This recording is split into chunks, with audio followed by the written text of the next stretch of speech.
Welcome to the Draft Indy podcast. I'm Grant Sinning, joined by Garrett today. We're the only ones going to do it, kind of an off night for us.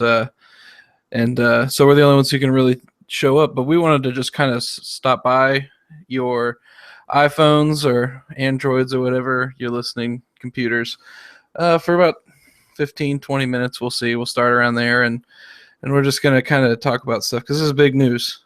Big news this week. And so I guess we can just kind of hop right into it. I mean, so yesterday I'm enjoying my afternoon. I'm playing Fallout 4. It just came out, and I'm like so immersed in the game. I'm just enjoying it. I'm enjoying it, and I get a text from my friend, and it says, "Dude, did you see?" And I was just like, immediately, I didn't even text him back. I just looked straight to my Twitter because the only thing he ever texts me about is Colts, for the most part, which is fine. But he's like, and so I check my Twitter and I see it, and it's just like, oh man, Andrew Luck out 2 to 6 weeks with a lacerated spleen. Okay, so before we get into, I thought it was a kidney. Wasn't it a kidney? Kidney. Sorry, not spleen. Kidney, lacerated kidney. Now, this is the exact same injury that Keenan Allen got 2 weeks ago, and he's on IR. So I'm already thinking about this 2 to 6 week timeline, and I already know it's BS, and I hope everyone knew it was BS. Like the moment Coach Pagano said 2 to 6 weeks, but we don't really know. It's just that headline of putting your starting quarterback on IR that just makes people freak out, you know? So yeah. I understand not wanting to do that. Yeah. So, but I mean, in all honesty, this season's been an absolute just train wreck. Like it, I mean, like I was in favor of seeing if Andrew needed to just go to IR just to relax and hang out for a little bit before his resurgence and his, 3 quarters, whatever. I don't know. People want to call it whatever they want to call it, but it's just I'm already my BS alarm is going off very heavily on 2 to 6 weeks, and like you were saying, I think we should just already be concerned for IR. They can give us 2 to 3 weeks to just kind of digest the fact that he's not playing, and then boom, he's on IR. But we'll have to see. Like I said, a guy 2 weeks ago, same injury, and he goes straight to IR. I mean, like when you hear lacerated kidney, like the first thing that comes to your head isn't good things. I mean, it's just, and then the hit that caused it. We'll get into that. That we think caused it. I mean, I don't want to say that. It was clearly the most violent hit that he had during the fact. I mean, he got hit other times, and I'm not sure if necessarily, because he tore his abdominal as well. He tore his abdominal muscle, and he also lacerated his kidney. I'm assuming that happened on the same play, in which case it would most likely be the big hit that he took on that short run where he got pushed back by the linebacker, and then I think another one, maybe a safety, came in from his back and kind of crumpled him like a playing card. But again, we don't want to, because I feel that a lot of the takes that have resulted from that one play about, people have been talking about, oh, this just proves that the O-line has been too bad, and they should have, they've neglected the O-line, which is a bad take for multiple reasons. But yes, or this proves that Luck needs to slide more. It's one play, and it was kind of a weird play. Normally, quarterbacks don't get hit like that, even if they don't slide, and it's hard to predict big hits in general. So I don't want to just look at this one play as this symbol for whatever narrative or agenda that you might have. Not you, Grant, but people in general. No, I understand what you're saying, but I mean, I'm totally there with you, man. I mean, it's just like the takes on this, this is the exact reason that Ryan Grigson has failed Andrew Luck. Like, if you watch the play that everyone's talking about, it's not even an O-line issue. Like, it's not a good example at all of that. It's not a very good example of that. And I just read my Twitter and I laugh when people are talking about that. I mean, is the O-line underperforming sometimes? Yes, but based on the talent that's sometimes, but based on the actual players that are on the line, sometimes they're way outperforming their line. Anthony Costanzo, he's had a rough season, But here in the last couple of weeks, that dude has played his butt off. I mean, he has been absolutely lights out. Same with Jack Mehort. What does Gundy say? Gundy has a thing. I think hold he on. does. You that entire thing just broke up. What'd you say? Oh, I'm sorry. Ben Gundy, I think when he's doing his online charting, he's got good Costanzo and bad Costanzo, and every week he reports whether we had good Costanzo or bad Costanzo. And I think last couple of weeks we've had good Costanzo. Yeah, we have. I mean, and I mean, but like, yeah, there's pieces that can be upgraded, and we're gonna get into that, I think, next week. Little plug for next week. The great Kyle Rodriguez is joining us next week, and I've already got some interesting topics for next week. So make sure you tune into that one. I think that's either special. Yeah, the bye-week special. So we'll talk about, we're going to talk about some stuff like why is such a position important to the offense, or why is, like, when we talk about why we need to draft a pass rusher, we're going to talk about why. Like, why, not like we need one because ours are terrible, which is true, but we need one because, defenses work, a certain way. And we'll get into that next week. But, like the O-line, and back to this take about the O-line being, the reason Andrew's hurt or whatever. It's just, yeah, they've underperformed, but they've overperformed, and they've been in the middle. And that's like every NFL O-line. Sometimes it's just been the narrative for so long. But I mean, here the past couple of weeks last week we played Denver, who's got a really good defense. And although Ware was out for however long in that game, I thought just 2 quarters. Yeah, it was okay. So it was just 2 quarters. So I mean, like, I don't remember exactly. And then, but like they've got great backup. Shaq Barrett. Shout out to Tyler Warner. I remember him going to bat for Shaq Barrett in like the 6th or 7th, like 2 years ago, whatever. Got coming out of Colorado State, but they've got really, and Shane Ray too, who was drafted this year. But anyways, I mean they've got defense, and our offensive line played pretty well. Yeah, Andrew had to run a few times, but we're talking about like this is the number one scoring offense. Like, I don't know if it's still true, but a couple of weeks ago the defense had scored more points than their offense. I don't know how true that is, because I think their offense started to pick it up in the last couple of weeks or so. But like, this is a really, really good defense and a really high scoring defense, and our offensive line played just well. But when you look at the play in question, everyone's covered up. TY, whoever is on, like, all the receivers are covered up. And this happens a lot in this offense. Like, I don't know if we actually talk about this a lot. Like, our receivers sometimes, like, I don't know if it's play calling, play design, or just that they can't get open. There's a lot of times when our receivers are just plain blanketed. And it could be because they're throwing more people back into coverage. I don't know the reason, but like, it's something that probably needs to be discovered. And this is something that I hope will change now that Chud is at the helm. I don't actually know that much about Chud or his play calling, but I always felt that Pep's play design, or the plays that he chose to use, weren't assisting our receivers. There was a lot of talk from me and from other people about Pep's predilection for vertical routes, especially in situations where you don't even need to see a lot of vertical routes. And that's obviously very easy to predict and to then cover. On the other hand, I don't want to read too much. It was obviously a fairly impressive performance in turning this offense around against what has been the best defense in the NFL. And this was a very good secondary, so it's tough to say until I break down how every play was laid out and compare that to the Pep's way of doing things.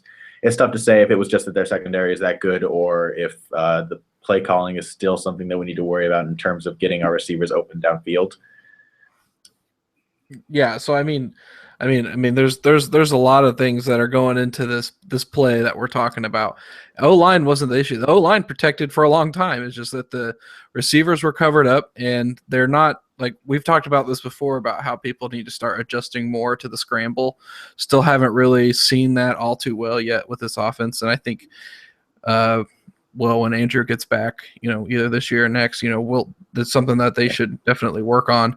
But and I mean, not just as pass options, not just as getting open while Andrew is scrambling, but also throwing better blocks. I don't think I think it was Bradshaw on that play, and I think the linebacker that was covering him got around him really easily and got to Andrew first. I can't remember exactly, but blocking is just as important in those situations. Yeah, so I mean, like, but the O-line in that play is not at fault. Like, they protected very well, and then he didn't have any options, so he ran. He tried to get the first down. I think he got it. I don't remember off the top of my head, but he was running in the quarter prior to that hit. He was running the ball really well. He had, I think, a 10-yard gain, a 7-yard gain, and an 11-yard gain, maybe in a span of 4 runs or so. So I get why he. This is what I want Andrew to do. I want him to use his legs, especially if he plays better once he starts running. Once he picks up first downs, it gets him into a rhythm. He's even said this, I think, in an interview, that if he feels like it gets him in the game once he just starts to run the ball. And so I'm totally in favor of him running. You can talk about him wanting to be more careful. You want him to slide more. It's really tough to be choosy that way. It's tough to make the decision to slide in the moments, especially on a play like that where, because you're trying to get around the first guy if you're going to get positive yards. I understand why Andrew's usually very good at that, by the way. He's either juking people entirely. He did that, I think, on a previous drive to great effect, or he's at least taking a hit. And he's a big 240-pound Cam Newton-sized quarterback, so he doesn't need to be worrying about his health or taking these hits the way that a lot of other quarterbacks do, especially considering he's still very young. But I do understand wanting him to prioritize his health, but just understand how difficult it is to make those decisions in the moments, and also understand how important, especially in this game, his running is amplified and why he does it in the first place. Yeah, and I think another thing is that, like, a lot of those runs, again, were in the same situation. People were covered up. Broncos have a great secondary. I mean, the 49ers, or not the 49ers, I don't know. I said that, but the Bills and the Jets, they have pretty good secondaries. Like that's why there was a lot of issues with those games, and seeing a lot of hits and seeing scrambles and all that kind of stuff. It's just that the receivers just stay covered up, and it's not a whole protection issue. But so he tries to run, but it's yeah, you can say you want him to slide more. I mean, I want him to, but at the same time, like, you're right, he's not RG3. He's a big dude. Like, he can take some hits. I mean, we obviously don't want to see him get hit where he gets folded in half, like the play this weekend. But you're right, like, it was just an anomaly hit. Like, that was that's like the worst hit I've ever seen him take, I think. Yeah, I would probably agree, because he's big enough and strong enough to take more of these head-on hits where he can prepare for it. If a quarterback isn't sliding, he just often, usually due to a defender's fear of getting penalties for unnecessary roughness and things like that, he's usually not going to get hit by more than one guy, especially if he's already going down. So I think it was a very fluky kind of hit, and I don't think that we should read into it to the point where we want him to change his entire style of play because of it.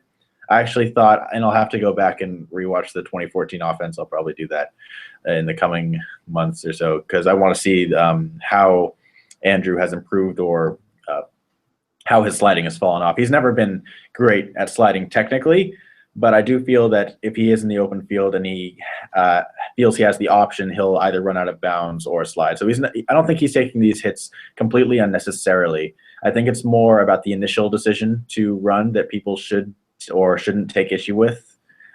In that play, I don't think sliding was as great an option considering how quickly it happened, but certainly throwing it away was. So I would say look at that more than just sliding. Yeah, and before we move on to our second and last topic, I just want to keep on the O-line for a second.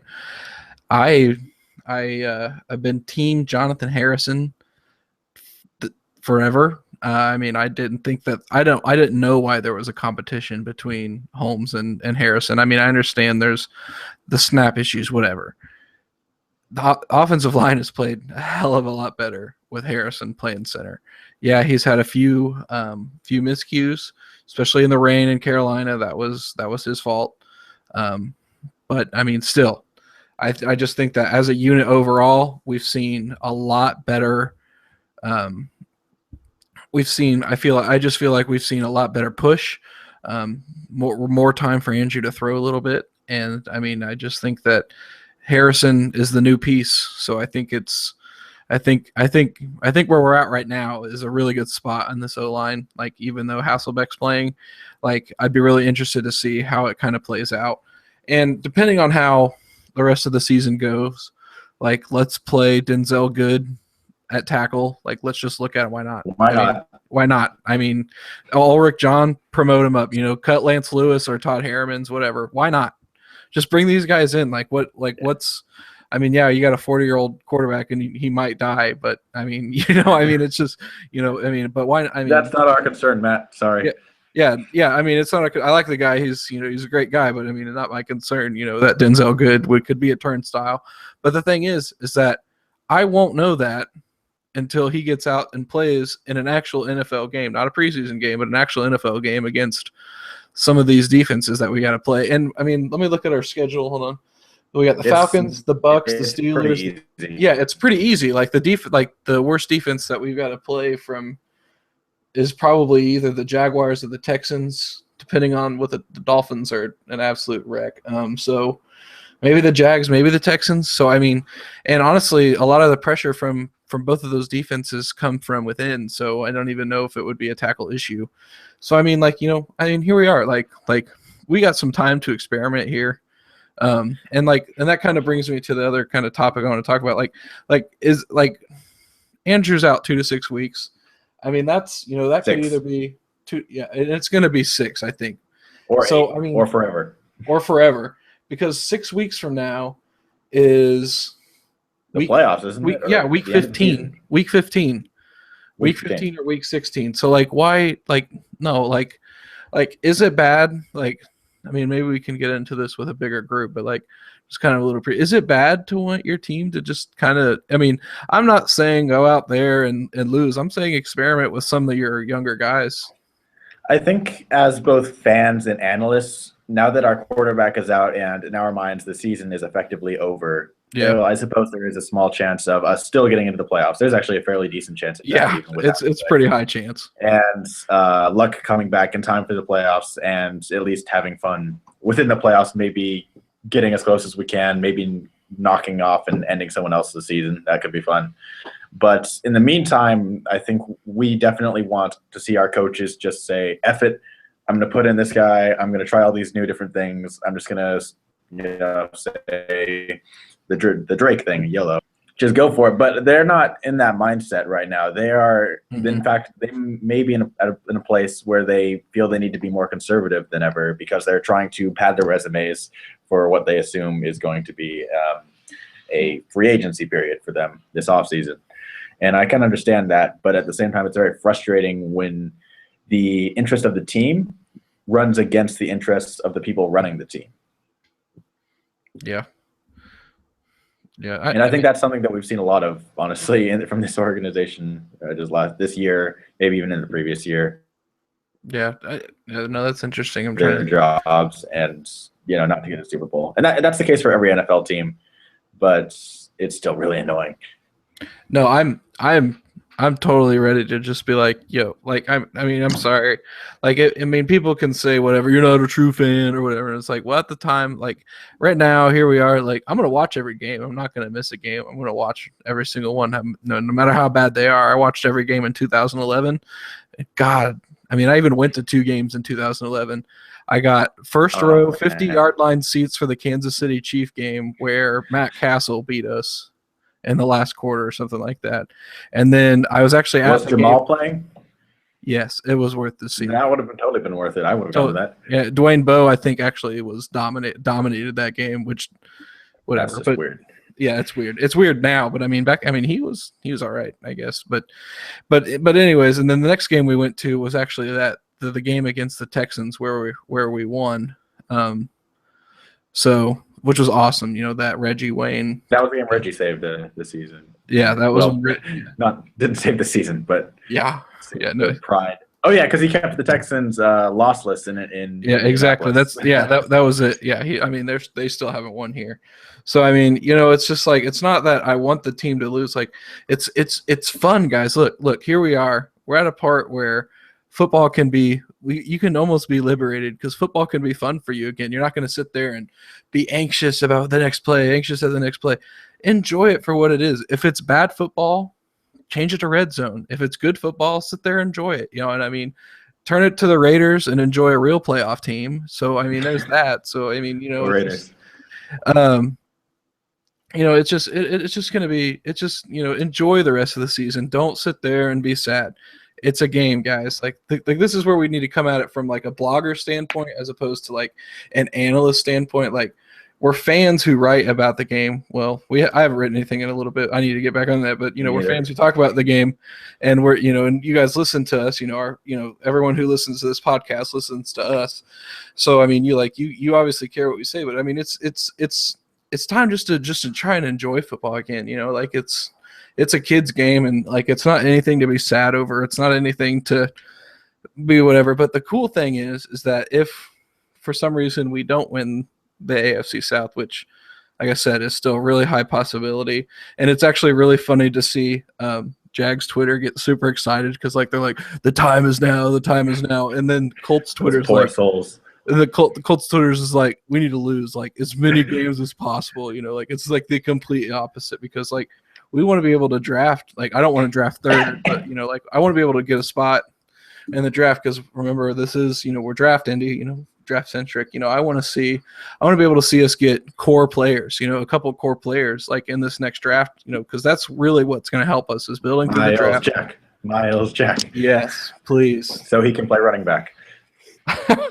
Oh my God. Yeah. We're gonna, I've been watching some Edge but I'm not ready to talk about him yet because I still need to, but like there's not that many good ones, I don't think, but that's a good one, Miles Jack. Last year was the year for Edge players, and we missed it. We did. Randy Gregory, Preston Smith fell right into our lap. I didn't think that was going to happen. When it happened, I was super excited. And then something else happened, which we won't talk about right now because it makes me sad. What the ultimate what if that I've seen, and it makes me sad, is what if we grabbed Preston in the first, traded up for Gregory in the second, and then had Henry in the third still or whatever. Oh my God. Oh my God. Like, that would never have happened if we had drafted Preston or tried to trade up for him. But just Preston and Henry and Perry added to that front seven, that is an insane haul. That is some scary talent there. Yeah. Let's pour one out for the homie. I think it's one of the things it's been underscored here in the past couple of days because of the luck news. But losing Henry Anderson is kind of big news for this defense. Like it's just another reason why I'm all for packing it in. Like like David Perry, he's all right. He's been pretty good. But I have been like my Sundays have been spent watching Henry Anderson play football and like.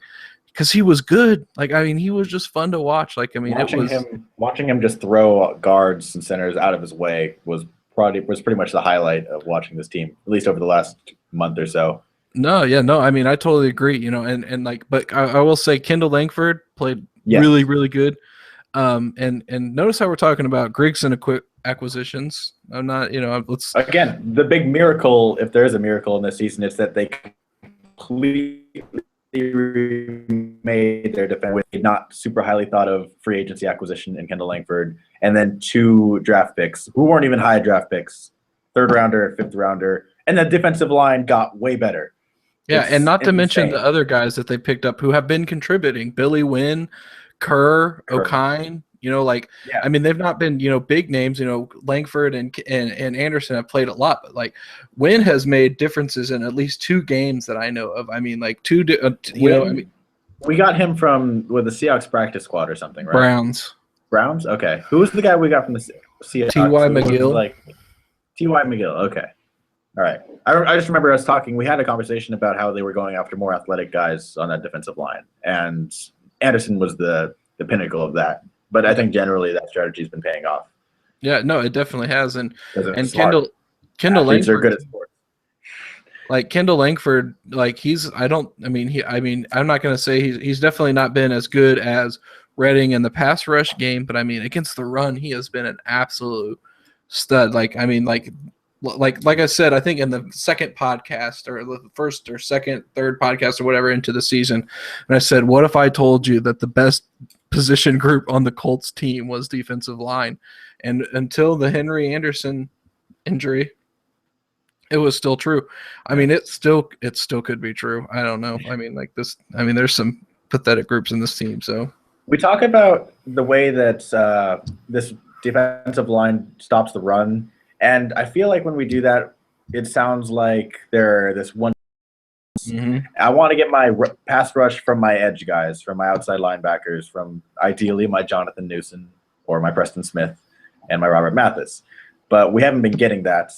So I think, and honestly, from my linebackers too, I want them to be good against the run. I think that's actually more important than the coverage issues that a lot of us have been talking about for the last year or so. I think if a linebacker is great in coverage, but horrible against the run, the elevation backer who is great against the run and good in coverage, because stopping the run is most of a linebacker's job. They're not matched up one-on-one on the majority of snaps. It's the minority of snaps. And by the way, our linebackers have been better. Should we talk about that a little bit? I mean, yeah, I mean they have been. I mean, Terrell Freeman has been playing out of his mind. Actually, why? I don't know. Actually, I was on PFF today, and he's actually in the top 10. But not like what happened to him for that 1 year? Because he was great in 2012, right? That was his first year where we noticed that he was great in 2012. He was great in 2013. He was not very good in 2014, but he was hurt in 2014. He was. I think he was, and I think he was still a little hurt at the beginning of this season. But now, I mean, he has just been playing lights out. I mean, the light turned on for him or whatever. I don't know.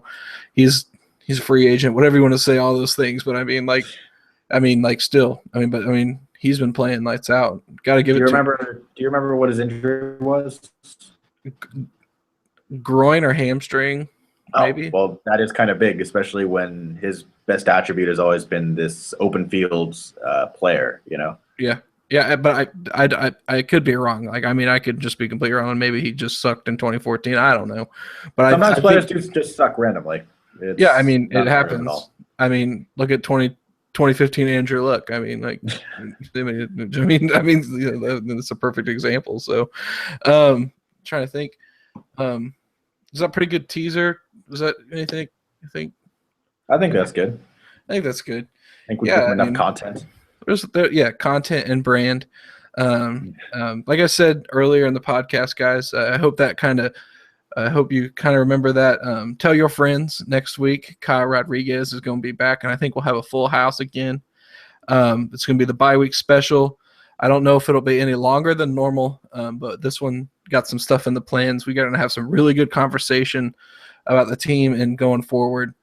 Like I always say at the end of every episode, thanks for listening, and share with your friends, get the brand out there, help us out, retweet, whatever you got to do.